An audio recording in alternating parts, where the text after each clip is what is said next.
शादीशुदा हूँ पिछले 3 साल से। लेकिन मैं जहाँ पे जॉब करती हूँ वहाँ पर मुझे कोई और पसंद है।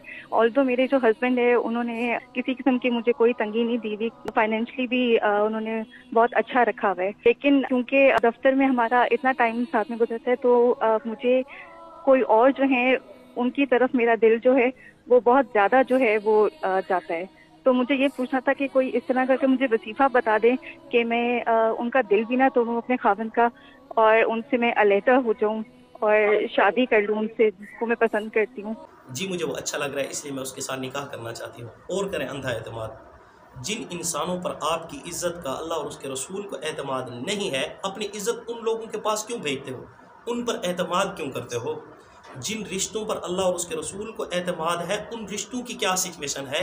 क्या आपके सामने टोबा टैक्सिंग की कहानी नहीं है कि बाप ने और भाई ने, मतलब बाप बेटे ने मिलकर अपनी बेटी और बहन के साथ क्या हशर नशर किया है? रमज़ानुल मुबारक के अंदर क्या करते रहे हैं? बिल आखिर उसकी गर्दन ही काट के रख दी है जब दूसरों को पता चला है। तो आप क्यों किसी के ऊपर अंधा एतमाद करते हैं? क्या आपको नहीं पता औरत की आदत बच्चे की आदत की तरह है? जिस तरह बच्चे के पास जितनी मर्जी कीमती चीज़ हो, दूसरे बच्चे के पास कागज़ है ना, तो उस बच्चे को वो कागज़ ही चाहिए, वो अपनी कीमती चीज़ फेंक देगा। इसी तरह औरत को कोई अच्छी चीज़ नज़र आ गई है ना, तो औरत ने उसको ले लेना है, अपनी अच्छी चीज़ को छोड़ देना है। औरत की आदत के अंदर बच्चे की आदत के अंदर कोई फ़र्क नहीं है। लिहाजा औरत के अंदर अंधा एतमाद न करें। मुझे मेरी बेटी के ऊपर एतमाद है, भाई तुझे तो तेरी बेटी के ऊपर एतमाद है, अल्लाह रसूल को एतमाद नहीं है। लिहाजा ये फिसल जाएगी।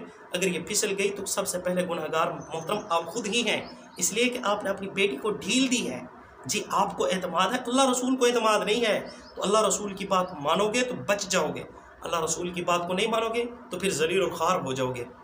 जी मुझे वो अच्छा लग रहा है। तो जितनी अच्छी चीज़ें लगती हैं क्या वो एक के लिए हैं? कितने मार्केट के अंदर मोबाइल पड़े हैं जो इंसान को अच्छे लगते हैं, क्या वो सारे मोबाइल एक इंसान के लिए हैं?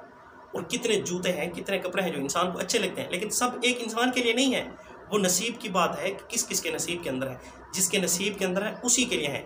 जिस तरह हर चीज़ का कानून है, इसी तरह शरीयत का भी कानून है कि एक औरत के लिए सिर्फ एक ही मर्द है और एक मर्द के लिए ज़्यादा से ज़्यादा 4 औरतें हैं। जिस तरह मिसाल के तौर पर एक आईडी कार्ड के ऊपर 5 सिमें रजिस्टर हो सकती हैं। अगर कोई छठी सिम लेना चाहता है तो पहले एक सिम बंद करवाएगा, दूसरी उसकी जगह पर निकलवाएगा। इसी तरह अगर कोई और शादी करना चाहता है तो एक को तलाक देगा, वो भी नाहक तलाक दी, अल्लाह का आसमान हिल जाता है।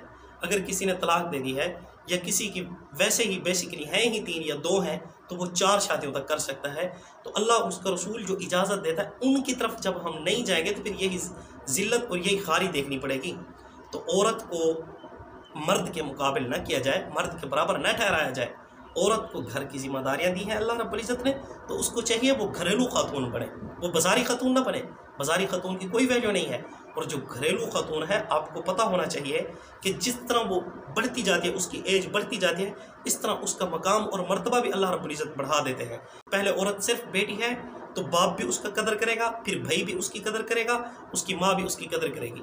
फिर जब ये खुद एक घर वाली बन जाएगी तो फिर घर वाला इसका क्या करेगा? एहतराम करेगा, घर वाला इसका ख्याल करेगा। अगर इसकी औलाद आ गया तो फिर इसकी औलाद इसकी नौकर बन जाएगी। अगर औलाद इसकी अगर खिदमत नहीं करती तो फिर उस औलाद की ज़ुबान के ऊपर कलमा जारी नहीं होगा। और जब इसकी औलाद की भी औलाद हो गई तो फिर इसका मर्तबा मज़ीद बढ़ जाएगा कि कोई दादी की खिदमत करने वाला होगा, कोई माँ की खिदमत करने वाला होगा, कोई इसकी बीवी के रूप के अंदर इसकी क्या करने वाला होगा? खिदमत करने वाला होगा। तो जिस तरह ये इसकी एज बढ़ती जाएगी, इसी तरह इसकी इज़्ज़त और एहतराम भी बढ़ता जाएगा। और जो बाजारी औरत है उसका जब तक हुस्न है तब तक तो उसको लोग प्रोटोकॉल देंगे, उसके पास पैसा भी होगा और उसके चर्चे भी होंगे और उसकी शोहरत भी होगी, लोग उसके लिए क्लिपिंग भी करेंगे, उसकी बल्ले बल्ले होगी।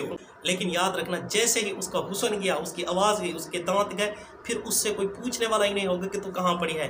फिर उसके लिए ओल्ड होम खड़ा है, फिर उसके लिए औलाद नौकर बनकर नहीं खड़ी होगी, पानी लेकर रातों को खड़ी नहीं रहेगी कि हमारी अम्मी को पानी की ज़रूरत है, खांसी है अम्मी को तो उसके लिए शरबत लाएं, अम्मी को बुखार है उसके लिए टेबलेट लाएं, सर दबाएं, और अम्मी बुखार है तो हॉस्पिटल लेकर जाएं।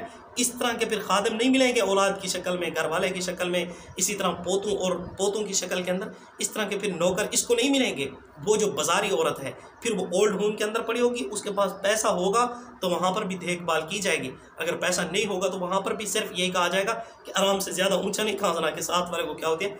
तकलीफ़ होती है। تو اس لیے اللہ اور اس کے رسول کو فالو کریں، اسی کے اندر عزت ہے۔ اسی کو اللہ رب العزت نے فرمایا اَيَبْتَغُونَ عِندَهُمُ الْعِزَّةَ فَإِنَّ الْعِزَّةَ لِلَّهِ جَمِيعًا، تم عزتیں تلاش کر رہے ہو انگریز کے پیچھے چل کر، انگریز کے پیچھے چلنے میں کوئی عزت نہیں ہے، کافروں کے پیچھے چلنے میں، لوگوں کی باتوں کے پیچھے چلنے میں کوئی عزت نہیں ہے۔